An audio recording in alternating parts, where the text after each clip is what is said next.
Hey, what's up, everybody? Welcome to.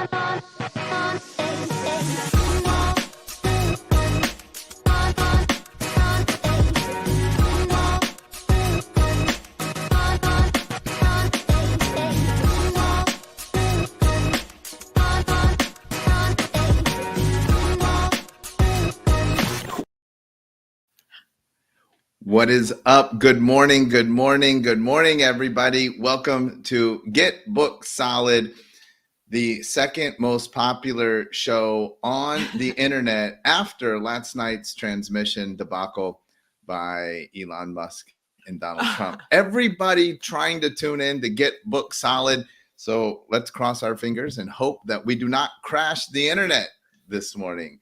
We've got Lacey Book and the amazing David Meltzer, the ferocious Buddha himself. Good morning, David Meltzer. Aw, he froze. Right at we crashed the internet. We crashed the internet. You said it. You called it. You brought it into our reality. So many people trying to jump on, and David Meltzer froze right there. We crashed the internet. Listen, we did it. Ladies we and did gentlemen, it, folks. You heard it here first. Ladies and gentlemen, just hang in there. This is an operative. We are being hacked currently. And so, yes, don't worry about it. Oh, there we go. We did it, folks. There we go. All right. So David is frozen. This was an operative probably out of, I don't know, might have been out of Europe, might have been out of Africa. But this is a clear DOD attack on Get Book Solid. Producer James in the background, he's going to run all of the antivirus software, and we're going to get this fixed. Call your friends. Call your friends right away and let them know that Get Book Solid is on and that it's going to be amazing. We're working hard to get David back in. Well, I was going to say I'm very excited about our guest today because what we're going to be talking about is experience. And for all of our viewers out there, this is a great experience for you to see that things don't always go right, and done is better than perfect, and you got to figure it out. You got to adapt. You got to pivot. No, it's all right. We got Mike Allen working behind the scenes together with James Lewis. These guys are going to crack the code on the hack that has occurred here on Get Book Solid. Don't you worry. We're going to get all of this solved. And yes, today, as part of our mission to help you get Book Solid, we want to fill your calendar full of appointments, whether it's prospects. Dave, you got hacked. And you got hacked again. Oh, there you go. How crazy is that? You like the internet goes down and my internet went down. Well, it's okay. It was Russian collusion. They're trying to take you down, Dave. But you cannot be stopped. Cannot be stopped with this message today. We're talking today, Dave, about experience. And I know that has been added to your list of values of what you're looking for: making a lot of money, help a lot of people, have a lot of fun, but also this idea of providing a world-class, top-notch experience. Today's show really centers around that. Let's start out just hearing from you. What do you think makes for a world-class, over-the-top experience? Giving people more of what they like. Cool shit with cool people means different things to different people. And so for me, 1/3 of the value of at least my objective of what I'm trying to do is experiential. 2, business development. 3, post-production content. So even this show, Get Book Solid, those are the 3 objectives that I have. I want to have great business development with everybody here and our community. I want to have great post-production content, but I want to have a great experience. I want to do cool shit with cool people when I want, with who I want, for as long as I want, as long as the internet works. So experience is 1/3 of the value. And the way that we do it is to find out what people like and don't like and give them more of what they like over the top and exceed, if you can, what their expectation is of the experience. And then they'll consider it over the top. It means different things, though, to different people.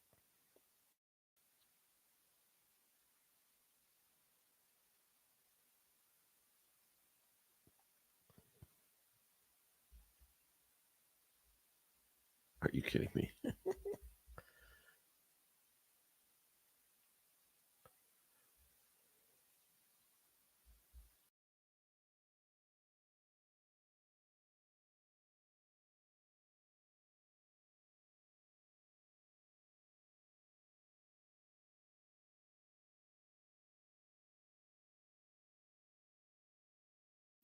All right. Oh. Hey, everybody. Not sure what's going on are today. Back. Hey, that was weird. We're definitely being attacked by Russian spies. Well, stop saying it so that we stop getting attacked, please. No, I'm going to keep fighting back. You Russian spies, you can't hold us down. We're just going to keep coming at you. We're going to keep getting Dave back on. You get punched in the face. Some people get punched in the face and they say, ow. Some people get punched in the face and they just get right back up. I know what Dave does. Dave just gets right back on. He gets kicked off. Boom, right back in it. I know. All right. Well, we can keep talking about what he was talking about because I Yes. think it's a great topic. And Yeah. I want to continue down this road so that our viewers can get the value out of this. I think it's really important what Dave said. You got to give them what they want.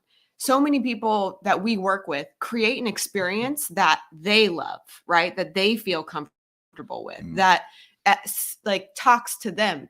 But that's the key, is to not create something that you like, is to create something that your ideal client likes. And for us, we'd say all the time that people pay you not just for results, but they also pay you for experience, and they come back for experience. And so many of you out there just focus on, how can I get better results? How can I hone in on my skill? How can I get better at what I do? And oftentimes we forget about the experience. And what Dave is saying is that's very, very important. Well, two elements. Number one is the importance of the experience. And so hopefully on today's show, we can take that home as a takeaway, is the importance. The experience is just as important as the thing that you do. So if I deliver content, I deliver trainings, I could deliver trainings just in a sterile white room, and you come and sit in an uncomfortable chair and I talk to you for 4 hours and you write on a notepad. Or we could deliver the same training and change the environment, change the experience. It's a comfortable chair, like Dave's saying. Maybe there's super cool people there. Maybe we eat some really delicious food. But the second part of it is not the first part, importance of the experience. The second part is the repeatability of the experience. Right. And I think that's something that's also overlooked, especially when we're talking about business. Maybe you would have a very important business deal that you are trying to close. And so you go way over the top for that one. That person closes the business with you. They tell their friends, oh my gosh, you definitely should do business with Dave, because if he's just prospecting you, he's going to take you to Mastro's. It's going to be really amazing. And then Dave doesn't do that because he didn't see that next prospect as big or as important. And so the lack of repeatability in the experience that somebody has with you can also hinder your ability to receive referrals, because Yes. now I get afraid. Like, I don't know if Dave's going to take them to Tacos El Güero or he's going to take them to Mastro's. And so then I get really sort of skittish about referring to him. Yes. Dave, how's your internet doing? I got 3 different internets, so hopefully this third one's going to work better, but I'm doing my best I can. I don't know why this is the only show. Maybe it's because it's so early in the morning. I'm going to try to turn it to nighttime. I don't know. I apologize. It's just not a good experience, not repetitive in its nature. So I think beyond the understanding of repetitive experience is the idea of managing and developing an expectation, because we don't want to cookie cutter the experience. That if I take Lacey to Mastro's, she may be vegan and it may not be a good experience for her, where she has a favorite restaurant. And so under the context of being more interested than interesting, the idea is really to build a community of people that want to help each other and know people that will help each other. So they sell for you and they also buy from you. But it's really understanding what experiences people like. So if you can build an opportunity for someone that has all different types of experiences within it. So if you are going to take people to dinner, make sure that it's the type of restaurant that allows people to have this good experience. Mhm. Like you said, the right people, the right menu, and all of those things. But I find that most people, when they hear you say repetitive, I know what you mean, but I think they think there's some formula that you can do one type of VIP dinner and that's going to suit everyone. And so having, the understanding of what people value still in managing and develop a vision will truly allow what I call a business to thrive, or your relationships to thrive, by understanding and asking, what do you like? You do hunting experiences. Not everybody likes that. You couldn't do It's not every for single one of your masterminds in hunting. But what I think is so valuable of what you two both do is it's different experiences. You go to Scotland, you have the island, you have hunting, you have a football experience, and you're allowed to have different people participate, and you don't expect everybody to come to everything. Yep. I think a better word is consistent rather Mhm. than repetitive, right? This people consistently know that there's a level of expectation that when you are going to engage in the business, that it's going to be a certain way. It's Mhm. never going to be the sterile white with the hard concrete chair, and you're going to be like, what the heck, right? And so consistency, I think, is a better word. Well, I'm super excited that today we have with us a super special guest, Dr. Julie Weiss, who is an expert in creating experiences. And in fact, she coaches people on how to craft an experience in your business. I'm super excited to hear what she has to offer. Julie, welcome to Get Book Solid. Good morning. Thank you for having me. I feel like first off, it's a true testament to her ability to create experience just based off of how she showed up today, right? That background, the textures, the look. You're like, man, like that is a good look, right? I mean, she definitely outdid us both on the background there, I think. And my internet seems to be pretty steady. So Yeah, we're winning. all around. You're crushing it. Crushing your day's off to a fantastic start, Julie. Congratulations. Beautiful. Thank you. You're beating us. Julie, let's talk about some of the things that might make up an experience. Like when you're working with clients, what are some of the areas that you're looking at that sort of fall into the categories, the recipes, the ingredients of creating a world-class experience for our clients?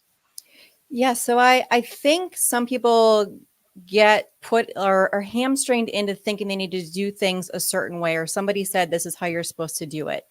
And I always challenge my clients to think outside of the box. And sometimes like that's even tricky for some people to have that creativity when we are stuck in our business all day, every day. And so I usually start with the senses. So I go through the 6 senses that we start with: sight. What does your space look like? Is there clutter? Is there things that can just be tidied up? That should be number one, foremost for everybody. If you have a brick and mortar of what you're coming in, if you're a podcast person, right? It's the site. So what are you seeing? You're seeing the background, the lighting, how your studio is set up. So site should be super easy for everybody to be able to implement. But then we can look at sound. What does your space sound like? So if you're on a podcast, right, we need to make sure that the sound is, there's no echoing, that we're using the right sound spaces. If you have that brick and mortar, what is the music maybe, or the ambiance that you're going for? And sometimes we get like, well, we want to listen to what we want to listen to. But you need to, again, have the consistency, but also be polling the people of who you are seeing in person. Like, what do they like to listen to? And you can also change it up based upon the day of the week or what type of a theme that you're looking for. The other S that I like to go through is scent. What does your space smell like? The worst thing that you can offer for an experience if somebody is coming to see you for the first time is if they walk into your space and it smells like old stuffy or like a gym locker. Unless you're a gym, right? Unless you're a gym and that's what you're Even trying then, to. though, I don't know if that's great either. Yeah. So having that scent of when you walk into, and why I absolutely love scents and why we have a signature scent within all of our clinics is because it can bring you back to a place that you absolutely love. So if you ever go to the Ritz-Carlton or the Marriott, and we stay at the Palace Resorts, when you walk in, like you've been there before, it just brings you back to memories, and they should be good memories, right? That are elicited, but scent is sometimes overlooked majority of the time, and it's super easy to implement. And I have connections, different things that we can, curate. And that's part of the fun in getting that thing that, like, when you smell that, what does that emotion invoke inside of you? So I really love having that signature thing for within your space. So those are my 3 S's. And then I go through 3 T's. Huh. So touch. So if somebody, again, a brick and mortar, if they're coming into your space, the quickest thing that you can put something in their hand. And so if we're thinking low level, that could simply be a pen. If somebody is signing in or they're signing a form with you, or if you're onboarding someone, what does that pen feel like? So we're not like talking about like the big pens, right? We're talking about like a Mont Blanc or something like a velvety pen, something that can definitely be branded to you. And when somebody picks it up, they're like, dang, this is a really nice pen.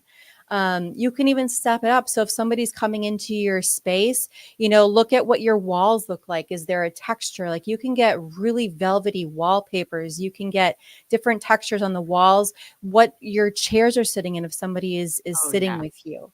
If you're in a gym or a spa, like you're not just getting like the crunchy terry robe towels, right? You're getting like the plush, the velvety things, because again, you want people to, like, when they put it on, like, look at that tag, like, dang, where did they get this? I want to get one. So really thinking of all the different things of if somebody is in your space and they're touching something, how can you make that repeatable, but to also create that experience around it? After touch, I usually go to taste. So you're kind of like, taste, what does that look like? Well, if you're coming into a space, for us, like within a chiropractic space, like I'm not serving food, but people get thirsty, right? So we can step it up from just a traditional bottled water to maybe they like sparkling water. Maybe they want a hot beverage instead of, like the traditional Keurig coffees. Maybe you're having an espresso machine within your space. If you have samples of things, how can you plate that or put those things out special? Like instead of a paper plate or, something on plastic, maybe you put that out on a tray. Maybe even if it's just something super silly, but the presentation of it is also going to highlight that taste palette of when they taste it, right? Because you could take like a piece of bologna out of the wrapper. It's going to taste disgusting. But if you maybe put like a pretty toothpick in it and you put it on a silver platter, however you present it, people are going to taste it just a little bit differently. So again, that experience of how you also present it. And then my last T is the temperature. So you want to just make sure within your space that the temperature is appropriate for whatever that thing is that you're doing. Maybe if you have a theme that like we're at the beach, right? Then maybe we're making it hot and sweaty. But then think about, we can go back to that touch of, do we have cool rags to keep us cool? If it's a cooler space, like here we're in the Midwest, it's cold. So then, do we have, blankets or coats that we can offer? If it's raining outside, we have that umbrella to give to somebody. So just a quick overview, although that took a little bit longer, but I go through really 6 different experiential things that can be tied to your senses that I found is a really easy, basic way to kind of get a baseline to start to build an experience after for your business. I love that. Sorry, I didn't know if you're going to go, Sean, or not. I was curious. I'm a big frequency person and also OCD. So, I'm looking at my background and it bugs the shit out of me. But I also understand the objective of my content and what I do, that audio is primarily what I need to utilize because I'll post-produce a background and B-roll and other things. So it's less important, but it brings up an important topic that I think you're exceptional at as well, is reflecting someone's personality within the context of the S's and the T's. And so we were just talking about the difference between repetitive and consistent. And so there's not just one texture or one backdrop or one taste, for example, or smell. And so how do you amplify the personality, the vibration, the frequency of the people in the office? Because I think that's most important in the context of your S's and T's, is it has to be at the same frequency of the person. That's what I think resonates most and attracts most customers or clients. Is it's not just all the S's and T's. It's, hey, the S's and T's are aligned with the guy or the woman who's adjusting me or whatever service or solution they're providing. Absolutely. It has to be to your ideal client, right? So like I knew that I was coming on with you guys this morning, and I know who all listens to the show. And so I couldn't just show up, with a normal backdrop or like in my house, like sitting on a couch, right? So I understood of the audience potentially that I was going to be speaking to. So I needed to make sure that I was resonating to that. So the frequency when you walk into our space, like I would love to have crystal chandeliers and just over the top, like really, really fancy.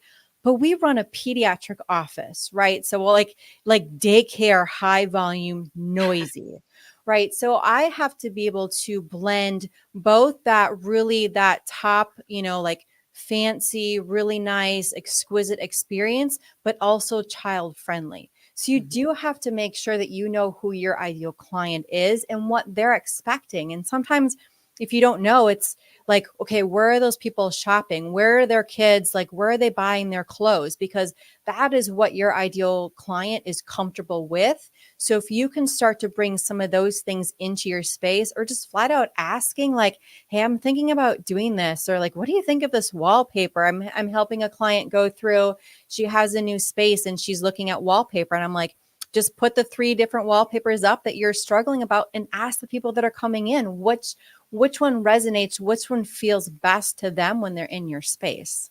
I think that's such a good point and a great question that David just asked. And it really is a delicate balance, right? Because it does need to be a balance of what does that ideal client love and is attracted to, because you want them to feel like they're in a space that feels like home to them. That's what gets people coming back, because that is the experiential component of it. But you also need something that still is alignment with who you are. It couldn't be so drastically different than what your essence is and your personality, that when people come in, they feel like it's a mismatch, right? They may like it, but they're like, it doesn't fit with you. And so there really is this blending of the two, ideal client and personality. Yeah, absolutely. One thing too, I was just thinking, fortunately the Meltzers and the Dills have gone to lots of really cool things and had some really cool experiences. But sometimes what happens, and we like to be on a frequency and an attitude that it doesn't ruin the experience, the overall experience. But sometimes, for example, we were in Napa, and as you were going through this, Julie, it was really hot. And in fact, I think that Dave's Julie was really hot. The temperature was hot. She's super hot.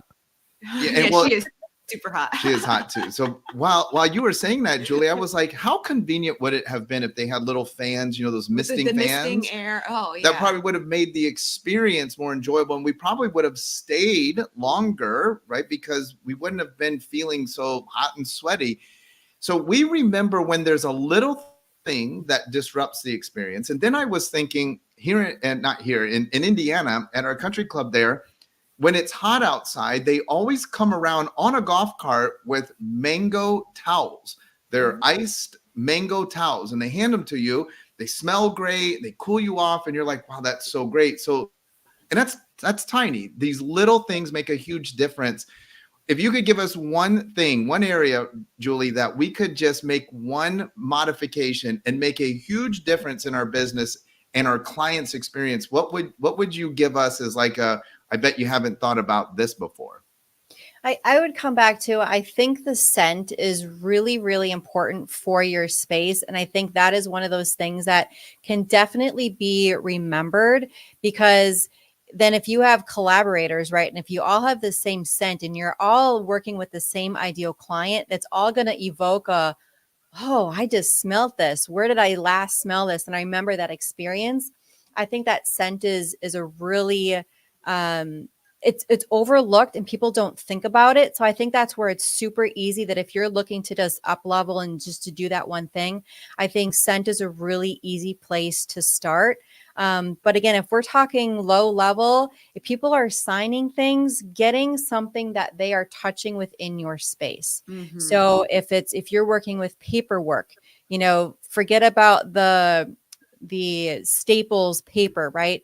Can we up level that a little bit? Can it be a little bit more? Is it a glossy finish if you're giving somebody a handout? Can it be more of a linen if you're sending somebody a letter? We always make sure that our gifting is on point. Like we didn't even talk about that experience, but making sure that when you're gifting somebody something, it's not branded with your logo. And I know, Sean and Lee, you guys teach that too. But it's something specific to the person. So like if Lacey was like, if I wanted to do something for Lacey, like heck, I'd get her something autographed Bobby Flay, or I'd bring Bobby Flay, right? For Sean, I know that I would do, something definitely golf related. David, you and Julie, I know you love to travel, and time with your family is super important. So whatever that I could do to carve out time within your schedule to be able to have, set something together for you to be able to travel with your family, keeping those things in mind. So like, again, we didn't talk about it, but I think curating a special gift that can be specific to that person, that's also repeatable, because sometimes people just are like, oh my gosh, where did you get that thing? Or I haven't had a Yeti like that you can give to somebody, because they're going to show those things off. Mm-hmm. The Super. Stanley. Oh, Go ahead. Go ahead. I Yes, gotta I hear about say your the Stanley. the Love Shack Stanley thermos, which is definitely one of those things. A couple of things, just real quick, Sean. Scent, just historically, Coco Chanel has the number one scent of all time, Chanel number 5. Mm-hmm. Before she launched Chanel number 5, she would spray it in her couture, and Mm-hmm. she had acclimated everyone to the scent, and then she gave it without a label to all the highest end clients that she had for free, so they were wearing that scent. And she actually used that as a strategy in order to facilitate a memory and a value with actually that sensory cortex part of our brains. And I thought it was genius in utilizing that as well. And I think overall, I love the idea. One of the things that rung true was the wallpaper thing. I think too many people, when they're talking about vibration, frequency, or essence, they're like, well, I just love this shitty background that I have.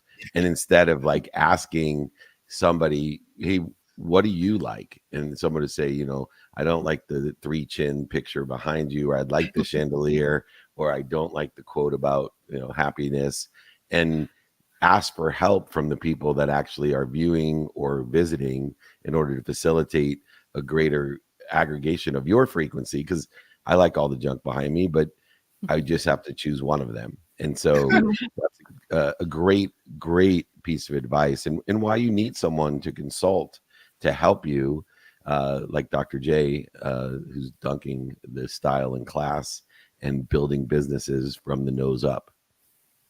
I love it. Julie, how can people get, I see your email address, but like David said, some people might just be Instagram. relying on audio.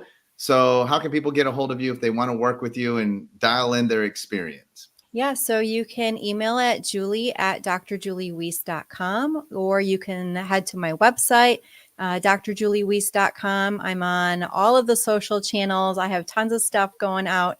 But honestly, sometimes it's just getting a second opinion, and sometimes it's just little tweaks that we need to be able to do that can just open up amazing opportunities. And sometimes if you're in a lane, you're like, I can't change what my space is currently. Then get a second space and make that place that can be totally different from your current space. And you can have both of those worlds and feel good and to serve as many people as you want in both of those spaces. Love Absolutely awesome. Julie, thanks for being with us. We super appreciate you. And I hope that people will be reaching out and getting their experience dialed in. Perfect. Thank you. Thank you. Well, speaking of experience, Dave, we have a couple things coming up. We're going to be together in Los Angeles, SoFi Stadium, September 10th. SoFi Back to Mastermind. And then on 9/11, we're going to be in Las Vegas doing a content mastermind at the brand new studio over at the Palazzo. If you want information on either of those, hit up David at dmeltzer.com, or you can hit up Lacey or I, Sean at blackdiamondclub.com, or Lacey at blackdiamondclub.com. We'll facilitate that information. We would love to see you September 10th, SoFi Stadium in Los Angeles for an amazing mastermind experience September 11th. The next day in Las Vegas, Content Mastermind. And heck, if you want, you can do both. Why not? We're doing both. You should do both as well. Dave, what do you got planned? What else you have planned? You're off to Dallas. How can people intersect with you? Yeah, just email me. I'm happy. There's so many great things going on, and we're going to have some huge announcements as well. So as blessed yesterday, I've been working over a year, so something that will help get Book Solid, and I cannot wait to announce the big announcement. Hopefully by September 10th, we'll be able to facilitate that. And on the lowdown, you and I can talk offline. So email me, david@dmeltzer.com. All right, everybody. We'll be back again next week right here on Get Book Solid. Hey, what's up, everybody? Welcome to